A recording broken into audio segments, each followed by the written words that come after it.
I stand before you tonight as the 2019 valedictorian. This time last year, I found out that I was in the running for this title. It was then that I decided I wanted it. So, I worked hard for it. I sacrificed for it. And yes, I stressed for it.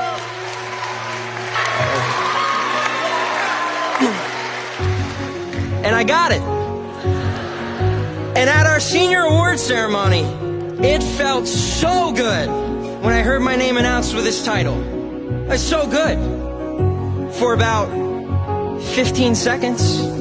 Yeah, 15 seconds of my heart racing and my adrenaline pumping. 15 seconds of, yeah, I won! 15 seconds of being at the top of the pile of all my accomplishments. And it felt euphoric. But there must come a 16th second. And on that 16th second, I sat down in my seat, I looked at my silver stole that says valedictorian, and I thought, that's it? What just happened? Why am I not feeling anything else? To be honest, I don't even know what I was expecting. A parade of balloons to drop? Or maybe I was hoping that all of my problems would fade away in comparison to this amazing achievement. But none of that happened, not even in my heart. I felt nothing. I was shocked. This was a huge problem for me, and I needed to figure out why. So here was my thought process. Working hard is good.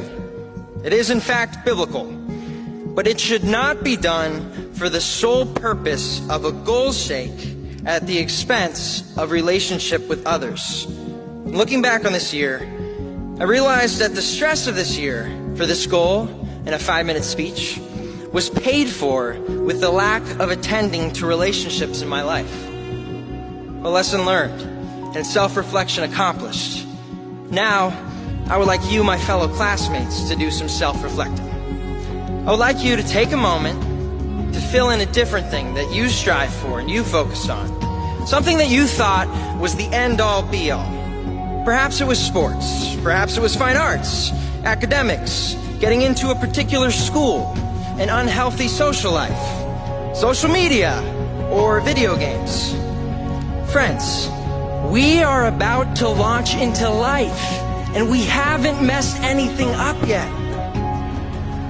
Now think, instead of academics taking your focus off your important relationships, it was your career you chose over your spouse. Instead of sports, it's money that you pursue at the detriment of your children. Instead of just the Instagram-worthy picture, it's striving to be famous at the expense of time with your friends because now you're too self-involved.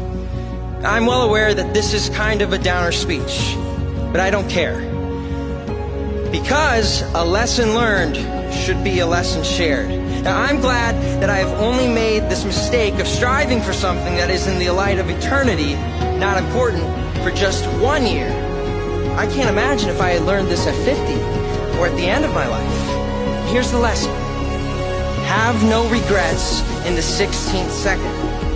Nothing is more important than your healthy relationships. Nothing. Not your goals, not your successes. Here's why. Relationships are where we get to influence, impact, and change people's lives.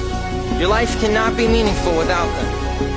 And we are put on this earth by our Creator, and we all have a purpose, to advance God's kingdom that all may be saved. And how we all go about that, that's what's different. It's different in what college we choose, who we marry, and what career we choose. It's different in the triumphs and tragedies that come upon us. But in all those things, new relationships are being formed. As you live your life on this earth, there is no greater good than you can do for a person than to love them so much that you point them to Jesus Christ. But first, He should be your first relationship that you cannot neglect. And I want you to know, I have been here at TKA for 14 years, and I love this school, and I love all of you, my classmates. And tonight, I am imploring you, if you have not begun that personal relationship with Jesus Christ, just do it. There is no better way to start something new and close a chapter of your life than with Him. If He is your Lord and Savior, then make sure you care for that relationship above all others. And after that, prioritize what is important in your life. And never lose focus of your important relationships. So be generous with your time and money, and a lot of relational issues will be resolved.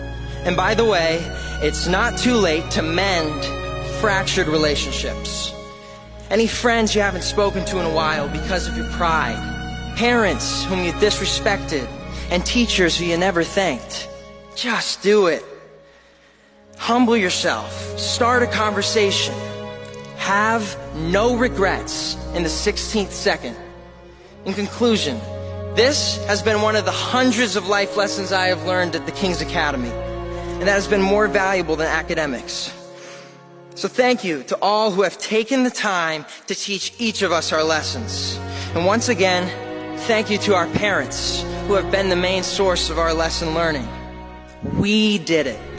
You and us.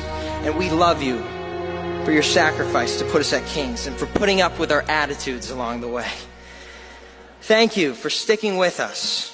When we receive our diploma tonight, just know we all have earned it.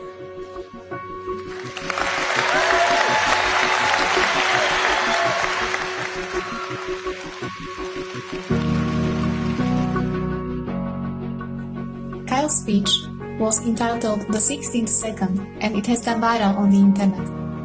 Kyle graduated from King's University with 4.64 GPA. He will attend Palm Beach Atlantic University, where he received full 4-year scholarship, $170,000. He will study political science and Spanish.